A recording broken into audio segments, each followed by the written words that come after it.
Some things are going to be more appealing than to others. Yet we still need to figure out how our teachers are doing well for these different children. So I don't have the answer today, but I certainly am interested in looking at that. We have many states where probably there's some ahead of us in this, and I would look to see how things have been done elsewhere and then develop something that is fair and reasonable. And I also like Mr. Dino's idea of we also need to train our people, of course, to do this and do it well and equitably. Okay, this will be our last question. We'll start with Mr. Dino. It's kind of a long one, but it'll make you think, I think. There we go. One of the most difficult parts of school governance is creating a strong relationship with the public. This is a small community that has to pool its resources. What resources or skills do you have that can help develop good working relationships with local business and city officials for the sake of all of the students?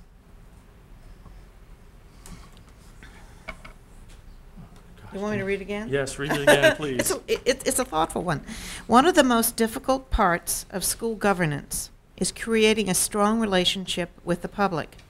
This is a small community that has to pool its resources. What resources or skills do you have that can help develop good working relationships with local business and city officials for the sake of all of the students? Wow. Okay. Well, okay. What skills do I have? First thing, I have some experience in education. I was a teacher, and I've been on the school board for 12 years. I am a education specialist for NASA. I am just made the deputy project manager for the Robotics Alliance project, which is a national program getting kids interested in STEM through robotics. And so, and through those programs, especially with my NASA stuff, I work with a lot of academic institution, industry partners, and so on. And so I can use those same skills to expand what we have here in this district. I believe I have a lot to offer this district. This district is something that I have gone through. Graduated in '85, been here since 5th grade, taught here for 5 years. I came on the board because I saw some problems with how the district was being administered, and ever since then I've been trying my best to make sure that this district serves our students and our community. So those are some of the skills I have. So thank you. Qualifications. I am blown away with all these qualifications that all these candidates have over here and what they can do. I'm surprised we have any problems. I used to be a businessman. From my point of view is you go to the businesses and say, what problems are the kids causing you? What do you want us to do for you? What would you like done? That's what you have to do with the business guys, and make sure that they realize that their money is being well spent. We got to, again, think of the kids. How is the best way?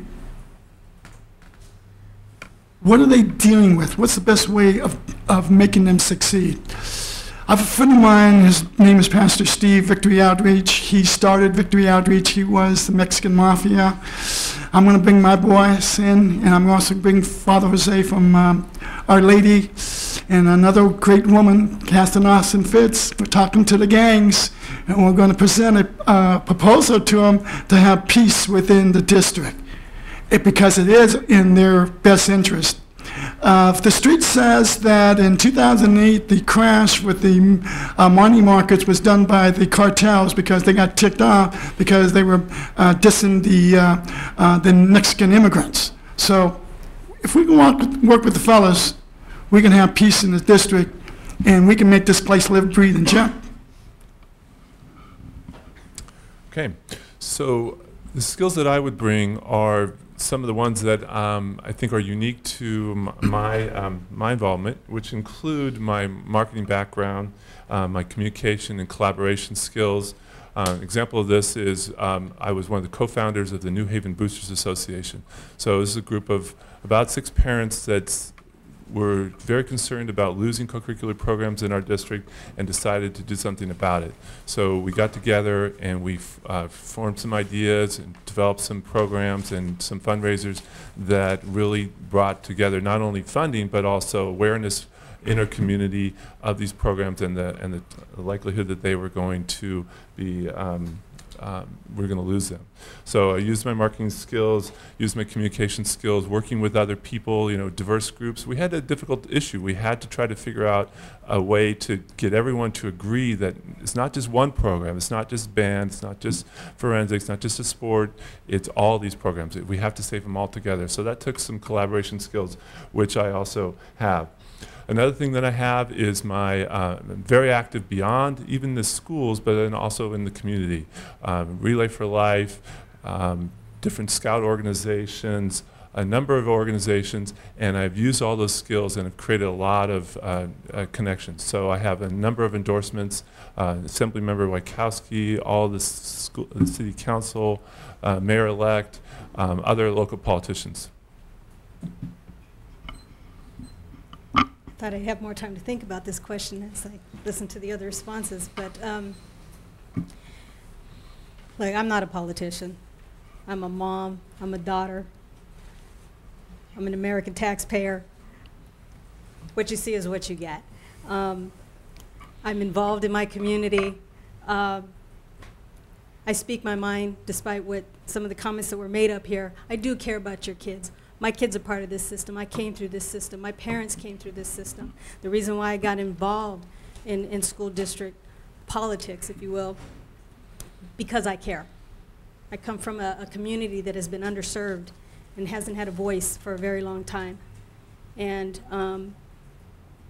you have to have passion for sitting up here and having to face our extended family members, because everybody that's part of New Haven Unified is an extended family member, and having to cut jobs and make decisions that are going to affect their livelihood.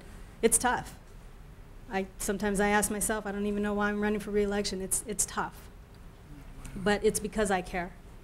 As Mr. Fresquez pointed out, education is the key to the American dream, and I'm not here to sell it to you. I'm here to work with you to maintain it. Thank you. Okay, it's time for closing remarks, and we'll begin at the other end this time with Mr. Dino. Okay. How long do we have for this? 1.5. 1.5, okay. I've been on the school board for 12 years. I've seen budgets decrease this whole time. And so what I've been doing is trying my best to make sure that we maintain the educational level that we have.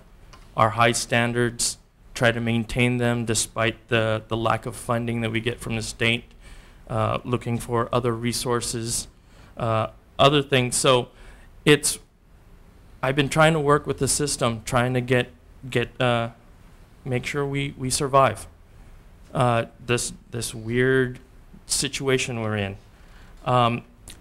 Also, I've been in this district for a long time. I have, as I said, I came here when I was 5th grade, graduated, taught here, school board member, or teacher, school board member. I have kids in the system. I even started school board even before I was a parent. I believe in this system. I believe in this community. And I want to make sure this community succeeds. It's really difficult. You can attack from the outside. When you get up here, it's a different situation, because you are not the person that's making all the decisions yourself. You have to work with the board. You have to work with your fellow board members, the administration, the bargaining units, everyone in the district you have to work with. It's not just you and your opinion. So, thank you. Yeah, there's a difference between working with people and being a sellout. Bottom line is this.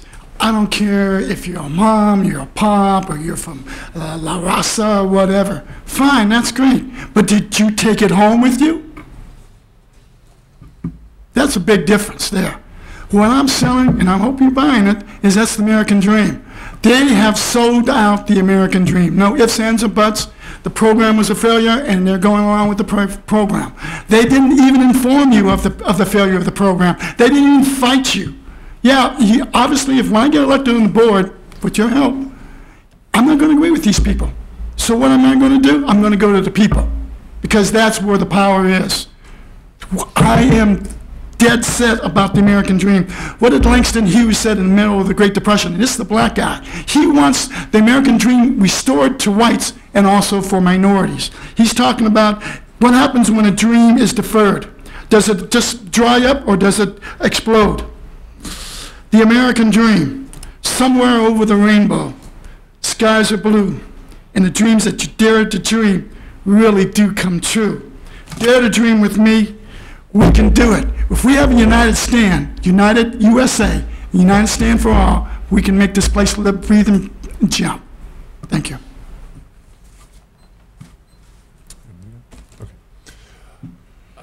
I've been a volunteer for over 15 years in our schools, and I definitely have a passion for seeing our schools advance and making sure our children all have a good education, and not just some children, all children.